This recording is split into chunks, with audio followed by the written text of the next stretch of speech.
My name is Jennifer Dale. My friends call me Jenny.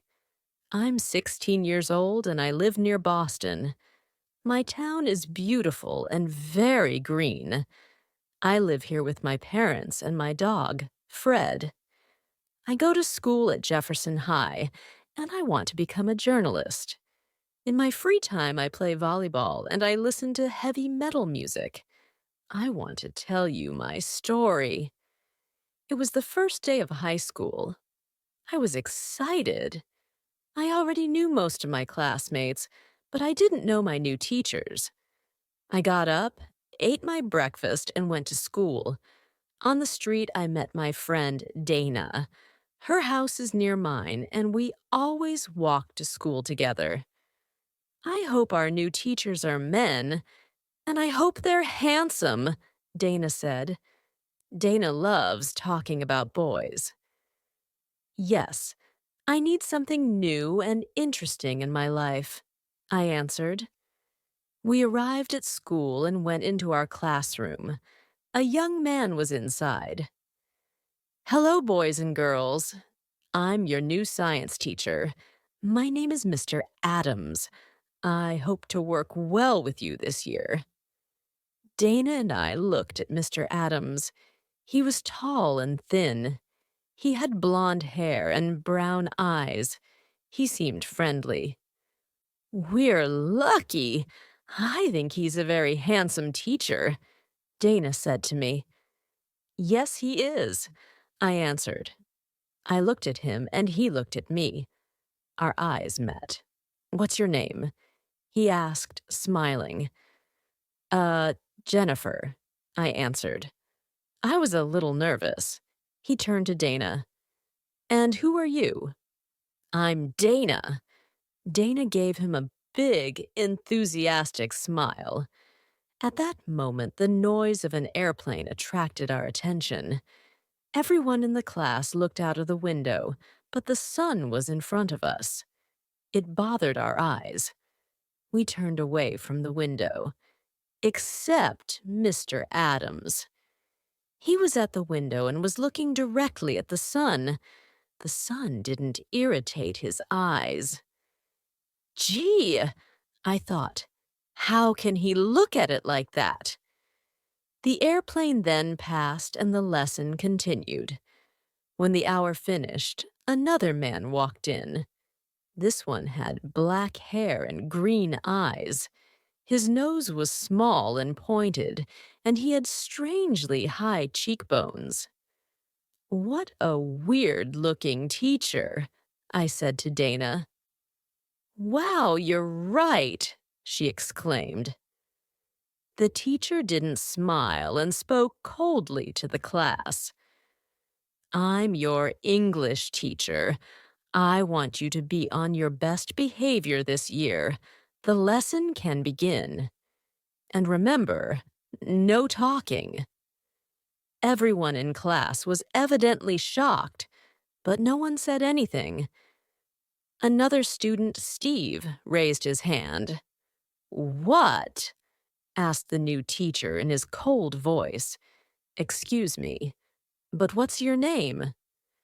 Mr. Stone, he answered. I then noticed that his voice wasn't just cold, it was metallic and monotonous. Dana looked at me with disappointment. She raised her eyebrows. What's his problem? She mouthed. The lesson proceeded. Mr. Stone read a poem from our English literature book. His voice was weird, very weird. It had no emotion. It was almost robotic. Voice was weird, very weird. It had no emotion. It was almost robotic. Someone touched me. It was Dana. Isn't he horrible? She whispered. I nodded. The other teachers we met that morning were Miss Smith, the arts teacher, and Mrs. Ching, who taught math. Both seemed nice. Miss Smith, in particular, was a very cheerful person. I always eat a lunch at school. That day, I ate with Dana and Paul Miller, another friend from my class. Paul was a very intelligent boy. He was always the best in math. His parents were divorced, and he lived with his father and his black cat, Apollo. He missed his mother. She lived with another man and didn't want to see Paul. His father was never at home, so Paul was very lonely. He didn't have many friends at school because he was too intellectual. He loved Apollo very much and spent a lot of time with him. "What do you think about our new teachers?" I asked my friends. "I think Mr. Adams is very sexy," said Dana. "Did you see how he looked at the airplane? The sun didn't bother him," exclaimed Paul. "You're right," I said. "But did you hear Mr. Stone? He speaks like a robot. His voice is cold and metallic." "He's unfriendly, too," added Dana. "That's true," I said. "Look," said Paul. "Look what he's eating." We looked at Mr. Stone. He sat away from the other teachers, and he didn't have a normal lunch. There was a glass in front of him. It was full of a dense green liquid. There were some black pills in his hand. He put 2 of them in the glass. The green liquid started to bubble, and it changed color. It started to become red. Then he took the glass and drank the mysterious red formula. I looked at Paul, and he looked at me. We were disgusted and frightened. Dana tried to be rational. "Maybe it's a new diet. Maybe that's why he's so thin," she said. I didn't agree. There was something strange about Mr. Stone. That afternoon and the next day we met our other new teachers. We also had English again. Mr. Stone came in and sat down. "Miller. Paul Miller. Tell me something about yourself." Paul was surprised. English teachers don't usually ask personal questions. "Well, Paul, don't you have anything to say?" Well, I enjoy astronomy. I have a cat." Mr. Stone asked everyone to say something about their life and hobbies. Maybe he wants to create a relationship with us, but he's such a cold person. How bizarre, I thought. Then, looking at him more carefully, I noticed something. His eyes weren't green anymore. They seemed a darker, different color. I raised my hand. "May I go to the bathroom?" I asked. As I walked towards the door, I looked at Mr. Stone's eyes again. I was right. They were yellowish brown. They looked like amber. That afternoon, I sat on my bed and thought about my first 2 days of high school. I wanted to know more about Mr. Stone. I decided to go and visit Paul. Paul was in front of his computer. He was very interested in astronomy, the occult, and life on other planets. "Hi, Paul. What are you doing?" I asked. "I'm on the internet. I'm in contact with the International Space Fan Club. Listen to this. Something very important is happening. A comet is passing through the Virgo constellation. There are the right connections for intergalactic meetings. The Earth has been in the Virgo constellation since last week. But what are intergalactic meetings?" I asked. "They're voyages of aliens to our planet. These voyages can happen only in special moments. For example, when a constellation and a comet meet. Aliens can travel to our planet for different reasons. Sometimes they want to study us humans. Some people say that aliens may come to Earth to conquer the planet. I looked at Paul with a shocked expression. An idea started to form in my mind. "What's wrong, Jenny?" Paul asked.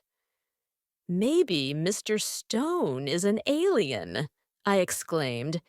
"Gee, aren't you exaggerating? Come on, get real." "Well, his voice doesn't seem human. His eyes change color, and do you remember the green liquid and the black pills he had for lunch?" "What do you mean his eyes change color?" Paul asked. "Didn't you notice? Yesterday they were green. Today they're amber colored," I answered. "Even if his eyes change color, I still don't believe he's an alien." "But the comet explains everything. It entered the Virgo constellation last week, and Mr. Stone is a new teacher." I talked to Dana's brother, Matt. He said that this is Mr. Stone's first year at Jefferson High. "No one knows where he comes from," I said. "Maybe." Paul's eyes lit up. "Maybe that's why he asked us all those personal questions. He wants to study us." "Yes. You see, all clues indicate that he is an alien. So, what can we do?" I asked. "We can spy on him. Maybe we can follow him to his house. We can see where he lives and what he does at home. However, we must be very careful. He doesn't seem to have emotions. He might get angry if he discovers we suspect him. We'll try to follow him tomorrow, after school, okay?" said Paul. The next morning before school, I took Fred out for a walk in the park. Fred needs daily exercise, so my parents and I take turns walking the dog. The park was empty. It was dawn. A lonely bird chirped in the trees. The grass was wet with dew. There was peace all around. Suddenly I noticed something, or someone, moving behind the bushes. I got closer to see who or what it was. In the clearing, there was a man. He was looking up, and his arms were raised. He bent down and touched the ground. Then he stood straight again, face and hands again, directed to the sky. After about a minute, he turned around. It was Mr. Stone. Was he communicating with the universe? With his planet? Was he really an alien? I quickly walked away. Fortunately, Fred didn't bark. I took my dog home and then met Dana. We walked to school. I wanted to tell her about Mr. Stone, but I didn't. It was too difficult. Besides, I couldn't tell her about the afternoon plan because it was too dangerous for 3 people to follow the teacher. During the morning, I thought about Mr. Stone again and again. I was scared, but also excited. Too much imagination? When the science class started, Mr. Adams walked in. "Come on, boys and girls. Today we're going to the science laboratory," he announced. "In our lab, there are some white mice and some hamsters in cages." As Mr. Adams passed by their cages, they started to squeal loudly. They were very agitated. Mr. Adams laughed. "What's wrong?" he said, speaking to the animals. "I won't eat you." Then he gave us some worms. "You must cut them into little pieces.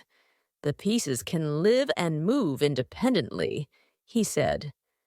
I looked at my worm. It was pale and slimy. I didn't want to cut it up. "Jennifer, are you afraid of cutting up your worm?" I looked up. Mr. Adams was at my desk. He smiled down at me. "Give me your knife." I thanked him and gave it to him. His arm touched mine. It tickled. An electric shock ran through me and I jumped. "What's wrong?"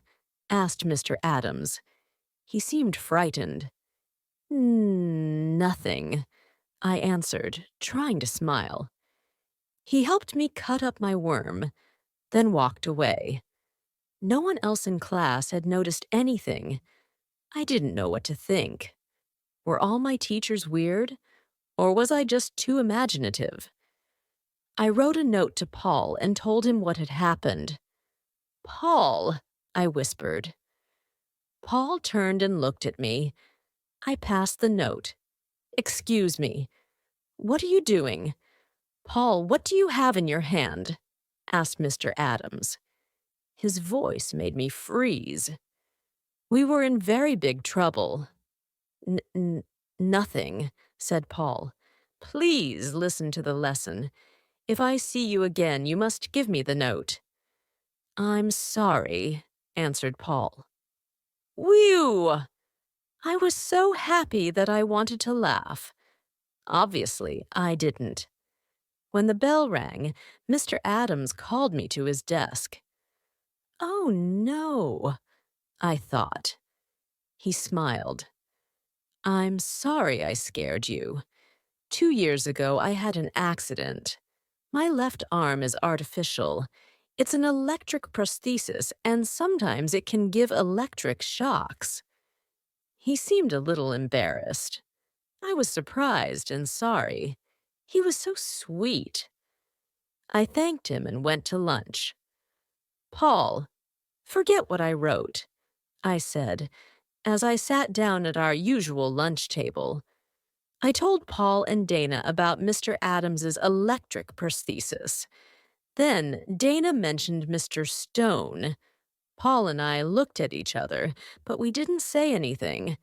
Besides, after school, Dana had a dance club meeting in the gym, so Paul and I were free.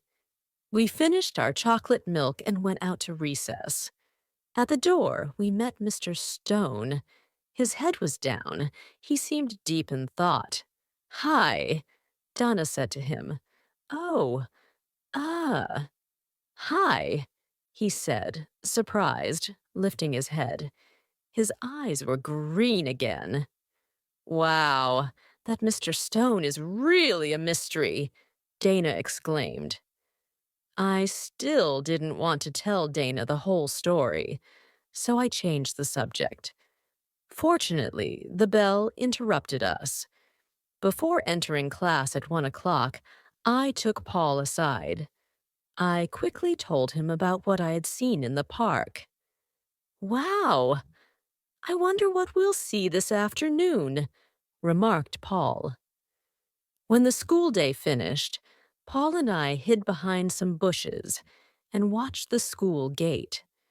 We saw many classes go home and some teachers, but we didn't see Mr. Stone. The minutes passed. "Maybe he went home by car," I said. At that moment, through the bushes, we saw a man with black hair and very high cheekbones walk past. "It's him," I whispered. "Wait!" "He mustn't suspect that we are following him," Paul said. We waited 2 minutes. "Okay, we can go," I said. We followed him at a distance, and finally we saw him go into a house. It was a pretty, pink, 2-story building. There was a lawn in front of it and a big tree on the side. We crept up to the window and carefully looked inside. Mr. Stone put his briefcase down and opened the refrigerator. He took out another bottle of that horrible green liquid and put it on the table. Then he went upstairs. "Now what can we do?" Paul whispered. "No problem." "I can climb the tree," I said. "Are you sure?" "Of course. Don't forget I play volleyball." Be careful. I went to the tree. It wasn't very high and it was easy to climb. From my position, I could see his room. Mr. Stone was there. What's happening? Whispered Paul. He's sitting in front of a mirror, I said softly. His hands are on his head. Oh no! What? What? Asked Paul. The teacher was totally bald, and his head was covered with disgusting brown warts. I felt sick. Suddenly, I noticed my reflection in Mr. Stone's mirror, and Mr. Stone noticed it too. He brusquely turned around and stared at me. I was paralyzed with fear. My mouth fell open. I was expecting the worst. Instead, Mr. Stone didn't look angry. He actually seemed very sad. He opened the window. You students think I'm weird. Come inside. I want to tell you something. Mr. Stone? I'm terribly sorry. I started to say. I was extremely embarrassed. Don't worry.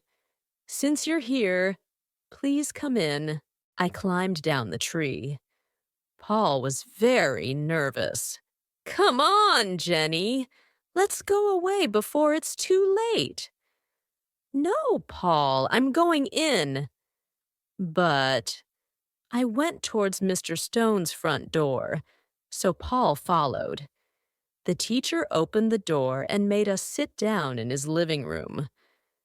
Do you want something to drink? He asked. No, nothing, thank you, I answered. What are those warts on your head? Asked Paul, ignoring the look I gave him. These warts are the results of a throat tumor. You see, I started smoking as a teenager, and I continued until the tumor. Chemotherapy made me lose all of my hair, and I developed these warts. You've probably noticed my voice. Unfortunately, the tumor destroyed my vocal cords. So now I speak with a voice implant. The tumor has caused very serious changes in my life. I started to suffer from depression, and I still see a psychiatrist. I also moved, hoping to start a better life in a new environment. In fact, I'm from Wisconsin. You see, I'm not married, and the illness has made me very lonely. People don't like illnesses. They stay away from sick people. Sick people bother them. Mr. Stone, we really feel terrible about our behavior, I said. Yes, we really apologize. We hope you can forgive us, added Paul. Don't worry. In a sense, I'm glad this happened. I haven't talked like this to anyone for a long time. You see, I want to be friends with my students. That's why I asked your class so many questions. But it's very hard for me to smile or be cheerful. Try to understand if I'm strict or unpleasant. I smiled at Mr. Stone. I was very moved. We understand, I said softly. May I ask you a question? Said Paul. Paul, I exclaimed. It's okay. Ask me anything you want, answered Mr. Stone. What's that stuff you eat at lunch? Oh, did that scare you? The green liquid and the black pills are part of my treatment. They include protein and other nutritional substances. And why, excuse my curiosity, were your eyes amber-colored yesterday? Well, I tried some colored contact lenses. I wanted to do something different. I thought that a new look could make me feel better, but it didn't work. Mr. Stone, I began, I saw you at the park this morning. Gee, I probably appeared very strange to you with all those movements, he said. My doctor suggested early morning exercise in fresh, clean air. You really have watched me these last few days, I must say. Paul and I looked at each other. We felt rude and very silly. We were ashamed for being so inconsiderate. Well, Mr. Stone, we don't know how to thank you for your hospitality and kindness, I said. We really don't deserve it. Our behavior? That's enough. That's enough, don't worry. Thank you for your company. I'll see you tomorrow at school. And remember, if you ever want to come and visit me, you're always welcome. Thank you very much. We'll come again, said Paul. Paul and I left Mr. Stone's house and walked home. Well, I think we've learned a lesson, Paul said. We must remember that many people in this world are suffering. Many people have problems. And if they act in strange ways, there are reasons. There isn't an alien behind every bush. There's a person just like you and me, and maybe this person needs friendship and a helping hand. I looked at Paul with affection and admiration. His words expressed my own thoughts perfectly. We had let our imagination and superficiality dominate us. This made us forget human feelings and problems. I thought about Mr. Adams and his artificial arm. Even in that case, I had overreacted with my ridiculous suspicions. Hey, Paul, I said, I want to celebrate. This adventure is over. I feel relieved. Let's go to the Rainbow and buy an ice cream. Okay, Jenny. Good idea. Let's call Dana, too, I added, thinking it was the moment to inform her about everything. Sure. We stopped at Dana's house and invited her. Thanks to a missing watch, we sat down at the Rainbow and ordered 3 sundaes. Dana, we have news about Mr. Stone, I said. Yes, although it's a very long story, Paul added. We told her everything.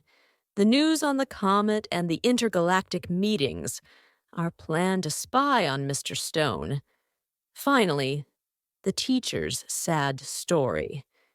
Dinah's expression went from surprised to worried to ashamed during our tale. Our class must be much nicer to him, she said. But this comet, maybe aliens will come to Earth. Dana, please. I don't even want to hear the word alien, I exclaimed. Let's keep our eyes open for people in need, not for aliens, Paul added. Okay, sorry, said Dana. From the window of the ice cream parlor, I noticed that it was already dark. I looked at the time. My watch wasn't on my wrist. Oh no! My watch! I exclaimed. Then I remembered. I left it in the gym. I took it off at recess to play volleyball. I must go and get it. But Jenny, I'm sure that the janitor will find it and put it in a safe place, said Paul. I don't trust him. That watch is so important to me. It was a gift from my grandfather. He's dead now, and it's the only thing I have of him. I must go to school immediately. But the school's closed now, Dana commented. No, not today. Mrs. Ching is at school all evening because she's preparing some math tests. I know because I heard her talking to Miss Smith. Okay, well, I'll see you tomorrow then. I have to go home and start my homework, Paul said. Me too, Dana added. We left the Rainbow, and I went towards Jefferson High. The back door was open. I went in. Our gym is on the ground floor, but I didn't go there directly. Something stopped me. I felt a strange sensation. I didn't know what it was. Something wanted me to climb the stairs and go up to the classrooms. I felt afraid. The school was dark and silent. I shivered. Where am I going? Why am I climbing these stairs? I thought. My heart beat faster and faster. Something terrible was at the top of the stairs. I sensed it. But what? I desperately wanted to run away and return home, but I couldn't. The mysterious force inside me made me go on. On the third floor, I heard a noise. Someone was moaning. As I passed by the janitor's closet, the sound became louder. Someone needed help. I opened the closet. It was Mrs. Ching. The old teacher was on a chair with her hands and feet tied. She was gagged, and her eyes were open in terror. Mrs. Ching, I whispered. I took the cloth from her mouth. Help, she said. Someone is doing something wrong, and he or she is here now. The person is in disguise. Okay, Mrs. Ching, stay here. Whoever it is mustn't suspect anything. I put the cloth back in the teacher's mouth and left the closet. I looked around the second floor. I was terrified. Everything was silent. The long, dark hall was very frightening. Then I noticed something. A light was on in the computer room. I crept to the door. Someone inside was working on a computer. I could hear fingers clicking on the keys. Slowly, very slowly, I opened the door. Just a crack. It was Mr. Adams. He was typing a kind of code on the screen. Was it a password? Then he took a small plastic object from his pocket. It looked like a key. He inserted it in the diskette slot. The screen blacked out. It flickered. Then something appeared. It was the face of an alien. The alien had a green head and big red eyes. It didn't have hair, and it didn't have a nose. Its mouth and ears were very small. Then Mr. Adams put his hands on his head. He was pulling at his hair. It started to come apart. He was taking off his hair and his face. A green, bald head surfaced.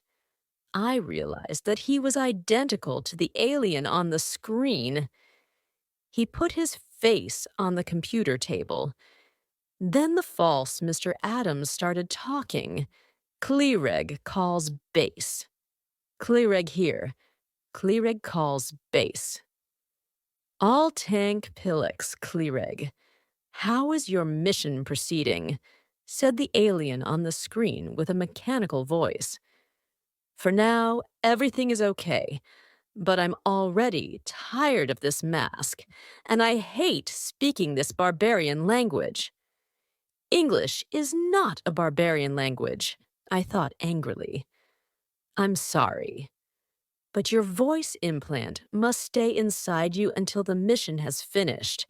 Then we can remove it. Tell me, does anyone suspect you? Said the alien. No, I don't think so. I had a small problem with an old math teacher, but I was in disguise, and I tied her up in a closet. So everything's fine. Ha ha! You're wrong. I'm here now, I thought. I hope you're right. Our mission can't fail. The spaceship must come this Friday. We'll land in the old, abandoned airfield. We'll wait for you there. By 9:30 p.m., you must be ready. You must have the 2 students to take to Mitrax. We can't be late. When the comet leaves the Virgo constellation, we won't be able to travel anymore. The intergalactic doors close on Friday at midnight, said the alien on the screen. I know, I know. Don't worry. I must still choose the 2 students, but I think I know who I want. How will you capture the students? You can't touch them because you're electric. Aha!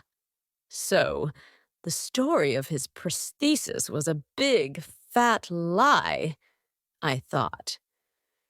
On Friday evening, there is a family teachers meeting. During the meeting, I'll leave the other teachers. While the parents are listening to the teachers, I'll ask the students to come with me. I'll invent an excuse. Then I'll take them to the science lab, and I'll spray them with my hypnotizing spray. Once they're hypnotized, they'll do everything I say. They won't be able to think or rebel. We'll go out of the building by the fire escape exit and walk to the airfield, said Mr. Adams to Clyreg. I'm sure he wants me, I said to myself. Be at the airfield by 9:30 p.m. then, Clyreg. Good luck. Altank Pillix. Altank Pillix Gortz, said Mr. Adams Clyreg to the alien on the screen. Then he took the key out, and the computer screen returned to normal. I silently closed the door and quickly went back to Mrs. Ching. I had a lot of difficulty sleeping that night. I decided to tell Paul and Dana, but no one else. No one would believe me. The next day, as soon as I arrived at school, I went to the gym to look for my watch. Fortunately, it was still there. At lunchtime, I took Dana and Paul to an empty table and started my story. I decided to get to the point immediately. Mr. Adams is an alien, I said. No, not again. Are you doing this on purpose? Because if you're not, you have a problem, Paul exclaimed angrily. I thought you wanted to stop all this. I thought you were ashamed of your behavior. First Mr. Stone, now Mr. Adams, he continued, while Dana raised her eyebrows incredulously and suppressed a smile. I know I seem crazy, I said, feeling tears in my eyes. But I'm telling you the truth. I saw him with my own eyes. Please listen to me. I told them everything, from my mysterious sensation to the conversation between Mr. Adams, Clyreg, and the alien on the computer screen. Both my friends looked terrified and shocked. They finally believed me. Besides, I added, do you remember how he looked at the sun? It's incredible, I continued. He's green, and his name is Clyreg. Other aliens are coming in a spaceship on Friday evening. They're going to land in the old abandoned airfield near our high school. They want to take 2 students with them to Mitrax. Mitrax? Asked Paul. Yes, it must be the name of their planet. This Friday? Added Dana. Exactly. During the family teachers' meeting, he's going to hypnotize them with a spray and take them on his spaceship. Today is Thursday. We only have a day to do something, exclaimed Paul. I have an idea, I said. What? Asked my friends. We can try to find the hypnotizing spray and take it away from him. It can only be in 2 places, somewhere in his house or somewhere in the science lab. Good idea. This afternoon after he goes home, We can look for the spray in the lab. If the spray isn't there, tomorrow morning we won't go to school. We'll get into his house in some way and take the spray, added Paul.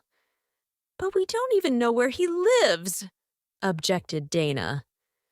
Well, we'll find out, I said. So we want to steal his hypnotizing spray. Maybe Matt can help us.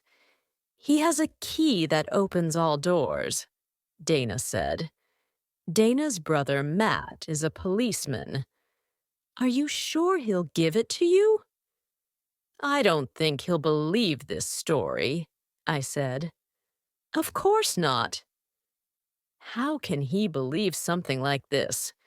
I obviously have to steal the key. I hope he doesn't notice. Stealing a passepartout from the police is a big crime, Paul commented. Yes, but it's the only way to enter where we want. Don't worry, I'll be careful. Gee, Mr. Adams is so friendly and handsome. It's difficult to believe that he's a horrible green alien, so friendly and handsome. It's difficult to believe that he's a horrible green alien. Well, this afternoon I'll get the key. Remember, don't say anything to anyone, I said. This is our secret. Okay, don't worry. I hope everything will be okay, Paul said. We went to our afternoon classes. I couldn't wait for the day to finish. I was nervous and excited. I constantly thought of the day before. I remembered when he took off his face. Behind that blonde hair, there was a bald, green head. Behind those brown eyes, 2 red ones. And behind the nose, nothing. I shivered. After school, I went with Dana to her house. Paul, instead, stayed at school to make sure that Clyreg went home. When Dana and I arrived at her house, there was no one there. I hope Matt didn't take the key with him, said Dana. We went in. Dana went to her brother's room. I heard her open many drawers. I crossed my fingers. Here it is, Dana exclaimed. Oh, great! Now let's go back to school, I said. Wait. My mom will be back soon. I have to leave her a note. I'll tell her I'm at the library, Dana said. We went back to school. Paul was sitting on the steps. Has Clyreg left? I asked. Yes. We can go in, Paul answered. We went up to the science lab. When we arrived, we noticed that the door was open. Someone was whistling inside. Oh no! It's the janitor, Paul whispered. Let's hide in the bathroom, Dana suggested.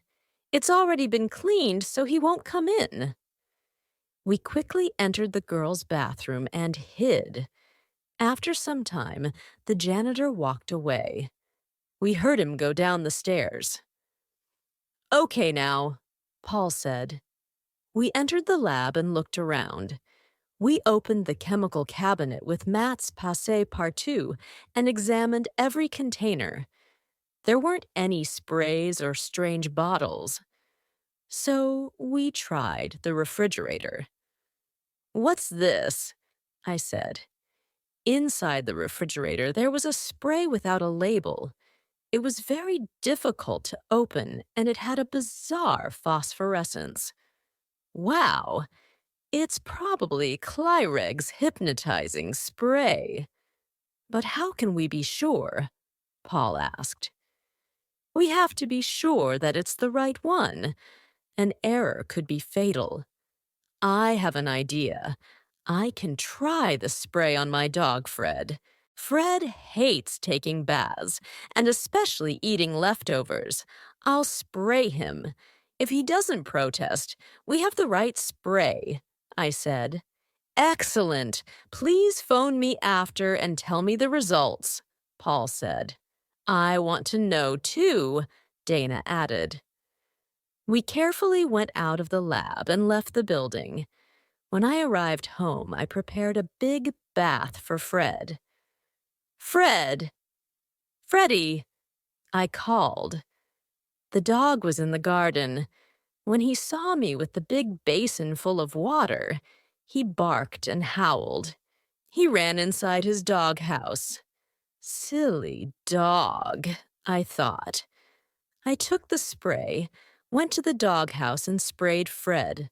Then I called him again and I pointed towards the water in the basin. What a surprise! Fred calmly came out of the doghouse and jumped into the water. After Fred's bath, I went to the refrigerator and took out some leftovers. I put them in his dish and gave it to him.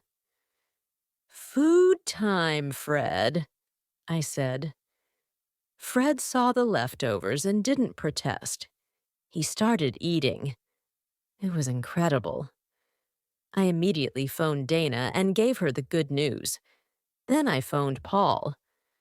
Hi, Paul. It's me. We have the right spray. Fred has been completely hypnotized. Great. Listen, can you come to my house now? I need to talk to you. There was something strange in his voice. Paul, are you okay? I asked. Yes, I'm fine. I'll tell you everything when you arrive, okay? Please come. It's important. I took the bus and arrived at Paul's house. He was alone, as always. He was in his room with his cat Apollo in his arms. I want to go to my tracks with Clyreg, Paul said. What? Yes, I want to go to Mitrax with Clyreg, Paul repeated. Are you kidding? You're crazy. No, I'm not crazy. Look at my life. My mother doesn't love me. She went away and never wants to see me. How do you think I feel? My father is always working. He doesn't care if I'm here or in Timbuktu. He only cares about his young, blonde secretaries. At school, everyone thinks I'm strange. You're my only true friend in class. Jenny, I'm not happy here. Try to understand.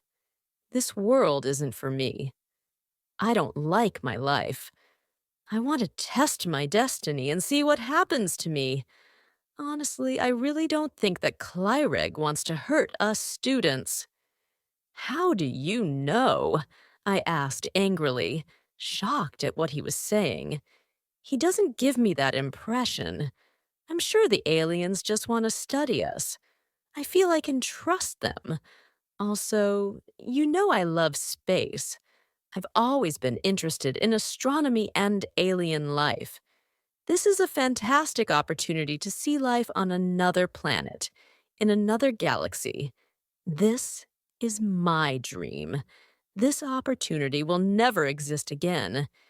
If aliens come to Earth at the next intergalactic meeting, they certainly won't come to our town again.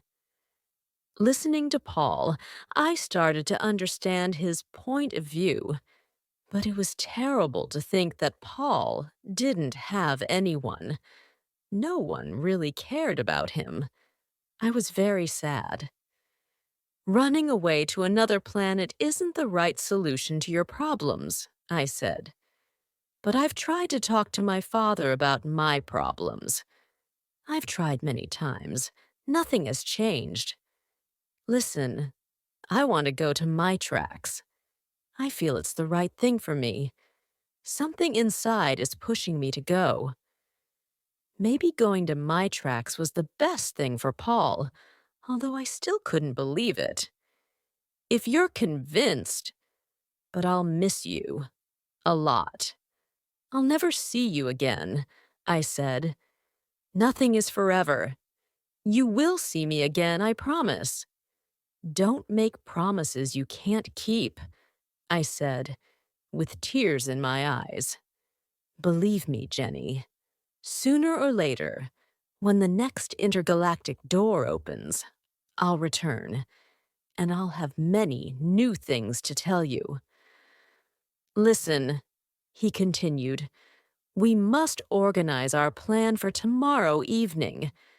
When Clyreg takes the two students to the science lab, he'll open the refrigerator, but he won't find the spray.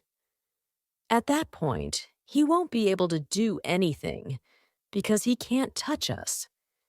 If he touches us, he'll electrocute us, Paul explained. Then he won't be able to study us anymore, I interrupted. Exactly. So, when he sees that his mission has failed, the only thing he can do is go to the airfield and leave with his spaceship. He can't stay any longer because he can't miss his spaceship, and the spaceship can't wait for him. I won't come to the family teachers' meeting. I'll wait for Mr. Adams at the airfield. I sadly looked at Paul. Good luck. I'll wait for you, I said. Paul picked up Apollo and gave him to me. I want you to keep him. Take care of him for me. He came closer to me. For the first time, we kissed. My heart pounded. Oh, Paul, thanks for Apollo. Thank you very much. I stroked the black cat and he purred. I went back home and passed by Dana's house to give her the passepartout.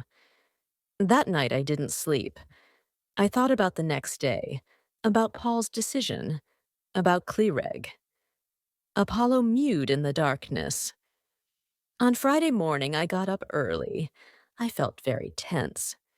The day proceeded slowly. During the morning, the principal came to remind us of the meeting.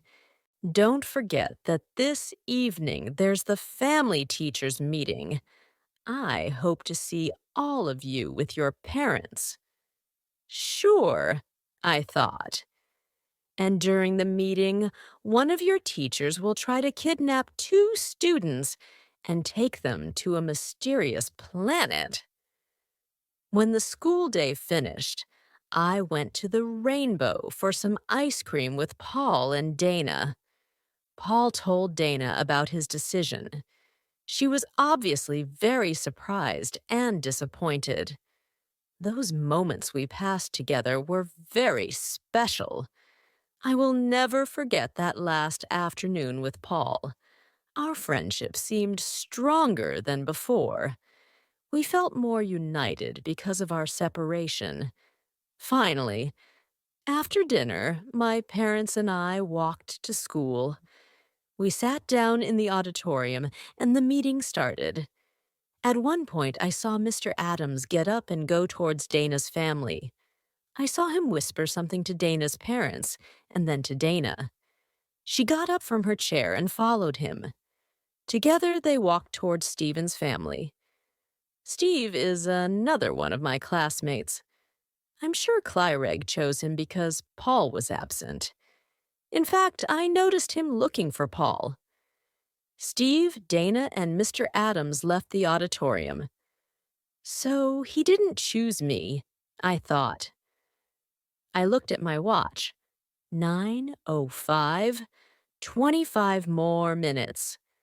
Suddenly I had an irresistible impulse. I wanted to see what was happening. I got up. Jenny, where are you going? My mom asked. Jenny, where are you going? My mom asked. I'm going to the science lab. Don't worry, I said, and I quickly walked away.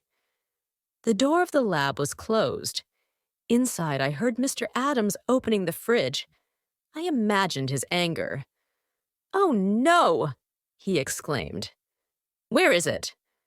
Where is what, Clyreg? Dana asked. Are you talking about the hypnotizing spray? You lost, Clyreg, she exclaimed triumphantly. What?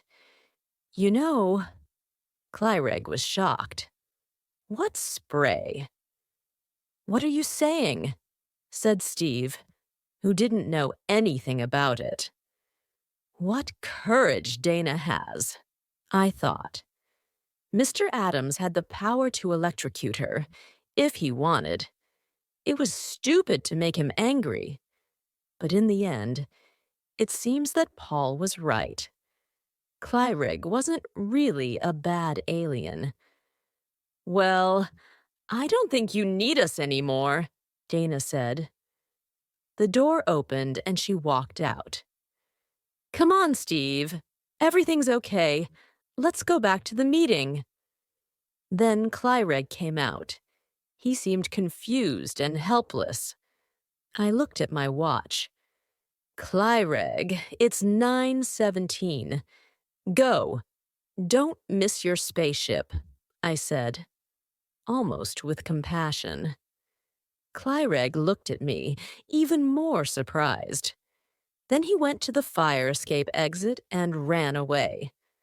At that moment, I thought of Paul. I followed Clyreg down the fire escape stairs and out of the building. Our school is very close to the old airfield, so Clyreg and I reached it at 9:24. The spaceship was already there, waiting for Clyreg. Its portal was open, but all the lights were off. The aliens from Mitrax didn't want anyone to see them. Paul was there, too. When he saw Clyreg, he ran towards him. Clyreg, listen. I want to come with you. Take me with you. You can study me. I know you won't hurt me. Clyreg was literally shocked. Come then, Paul. Hurry, he said, recovering from his amazement. Paul, I shouted. Jenny. He ran to me, and we embraced. This crazy adventure has finally finished. Fortunately, everything ended well for everyone, Paul said. Think about me sometimes, I said. I'll always think of you, and remember, I'll be back. Paul, Clyreg shouted. He was on the stairs of the spaceship. The portal is closing. Have fun in Mitrax, you space lover, I said, laughing and crying at the same time. Paul went up the stairs and the portal closed behind him. The spaceship lights turned on, and it silently went up into the dark night sky. I watched it disappear into the blackness. Then I hurried back to school. My parents were still at the meeting with everyone else. No one seemed to suspect anything. Dana and Steve sat calmly near their parents. I, too, went back to my mother and father, smiling innocently. Today, 6 months have passed. Everyone at school now knows the truth about Mr. Adams, although not everyone totally believes my story. We have a new science teacher. Her name is Miss Lundberg, and for the moment she seems normal. Dana and I have been to visit Mr. Stone a few times, and his relationship with our class has really improved. He seems like a happier person, and this pleases me a lot. Steve is now Dana's boyfriend, and they make a nice couple. I still have the hypnotizing spray. I keep it hidden, although sometimes I use it on Fred when he needs a bath. Apollo is now a member of our family. Fred is a little jealous of him, but they're usually friends. I told my parents the entire story. They seem to believe me, especially because no one can find Paul. In the beginning, his father looked for him, but he soon stopped worrying. Sometimes Dana and I talk about Clyreg and our adventure. We remember Paul. On many evenings, alone in my garden, I look up at the sky and think about him. Good night, Paul, wherever you are. See you soon. Extremely embarrassed. Don't worry. Since you're here, please come in. I climbed down the tree. Paul was very nervous. Come on, Jenny. Let's go away before it's too late. No, Paul, I'm going in. But I went towards Mr. Stone's front door, so Paul followed. The teacher opened the door and made us sit down in his living room.